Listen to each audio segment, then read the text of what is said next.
Police responded shortly after 11 o'clock to shots fired, and there's actually, I don't know if you guys can see, but there's a bullet hole through the window. Lauren, the Democratic candidate is the latest to come through Michigan, and there are a lot of people already here lined up waiting for doors to open. Lauren, Olivet Public Schools put on a shelter in place twice today. The second one of those turned into a lockdown. Siobhan, we're actually at Fulton Park right now. This is just west of Waverly and south of Holmes in Lansing. And you can see there were multiple crews here on scene searching for the boy who was reportedly seen struggling in the water in the Grand River last night just before 7. This afternoon, the jury found Fisher guilty on both charges. Count 1, first-degree premeditated murder, and count 2, conspiracy to commit first-degree murder. Even Snapchat shows your exact location without you knowing, unless you turn off location services or turn on ghost mode. Well, President Trump says he will, quote, deal with it if North Korea follows through on its threat to deliver America a Christmas gift unless progress is made to lift sanctions on the country. Brian Kaloje was the prosecutor in the case against Ian Elliott. Elliott is a former Central Michigan University student government president accused of raping 2 women. Certainly an exciting morning here in East Lansing, and we're here with Tom and Lupe Izzo. Coach, talk to us about how you're feeling right now leading up to the race. And a chunk of that grant money is going to this, Sparrow's mobile health unit. The North Mechanic Street Bridge in Jackson was built in 1901. It's a bridge commonly known for trapping tall vehicles because of its low clearance. But now people in Jackson are concerned about the bridge for a whole other reason. Well, the holiday shopping clock is on, and there are plenty of present procrastinators out there looking to find those last-minute gifts. We are just minutes away from the start of the Izzo Legacy Run Walk, and the 5K is beginning at 9, and joined here with me is Governor Gretchen Whitmer. The North Mechanic Street Bridge in Jackson was built in 1901. It's a bridge commonly known for trapping tall vehicles because of its low clearance. But now people in Jackson are concerned about the bridge for a whole other reason. You might expect a bridge that's more than 100 years old to start crumbling. What you might not expect is this. I have never seen a bridge held up with ratchet straps and C-clamps. It's a scary fix to crumbling infrastructure that's still used regularly. There's 2 or 3 trains a day come across this bridge. Gene McGee says it's something you probably wouldn't see if you're not looking. I would say no one notices this. I say they drive under here, they don't notice. I never noticed it until today. He thinks the beams are strong enough to hold up the bridge, but if something were to hit this and knock it off balance, this probably would come down the first train that comes over it. A terrifying thought. Especially if there was someone under the bridge. Yvonne Brown says it's just not worth taking that risk. It's definitely a concern. It needs to, be brought to the city's attention today. But Aaron Dimmick, a spokesperson for the city, says Amtrak and the Michigan Department of Transportation are responsible for the bridge. And MDOT tells us, although it doesn't look great, the bridge is completely safe. But these residents still have concerns.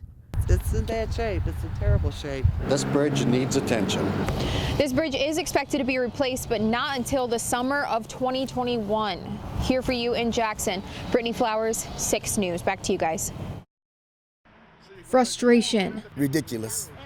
Totally ridiculous. Felt not just by 1 or 2 people. I got no answer and I got no car now. For weeks. First week of December. Months. October 14th to be exact. And for some, I've been dealing with this situation for going on 2 years now. Larry Miller's truck has been trapped inside Mako on Martin Luther King Jr. Boulevard since November 11th. The job they did on my truck was not that very good, and he had to do it over. That's why I sit here now. This is the sign that was posted on the door earlier this month. If Doug's having a medical situation, I can't be mad at him. Doug Parks is the owner of Mako. The landlord tells us no one has been able to get a hold of Parks to find out what exactly is going on. But when police did a welfare check, he answered and said he was dealing with medical issues. I'm kind of concerned for him, but I'm also confused, I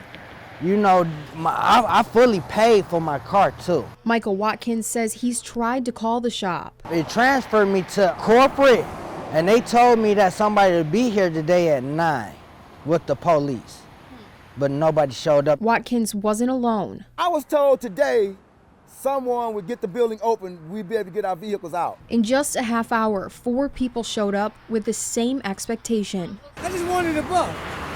That's all I want. Yeah. But now, fixed or not, I just want my ride, man. I want my truck out, man. the landlord tells us he filed an eviction notice, but the earliest he can gain control of the building is January 8th, Man, leaving customers with only one option. I just have to wait. Here for you in Lansing, Brittany Flowers, 6 News.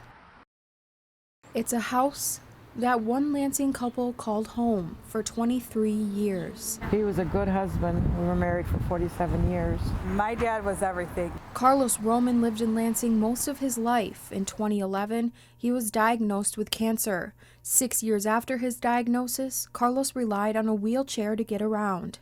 When he left the house, his family carried him up and down the stairs. We had to go like 4 times out of the week, in and out to the hospital with him. So in 2017, the women of 6 News built Carlos a wheelchair ramp as part of the Habitat for Humanity Women's Build Week. He wanted to do it, but he had no strength. And, he could barely walk. But it was awesome that they were able to do this for us. He loved this ramp because I had to use him to wheel him back and forth in the wheelchair. So he used it quite a bit. Carlos used the ramp for more than a year until he passed away on November 23rd, 2018. He was battling cancer for 7 years. The doctor said 3 weeks to 3 months, but the Lord gave him 7 years. And even though Carlos can't use this ramp anymore, it continues to serve his family. I'm grateful because even though he's not here and he's not using it, and I miss him very much, but now we continue to use it. I use it. My granddaughter uses it. My daughter uses a cane. So I'm grateful for you all for giving me, for making this ramp possible for my husband, and it continues to be used with the family. A family that is forever grateful for all that he did for them. Here for you in Lansing, Brittany Flowers, 6 News.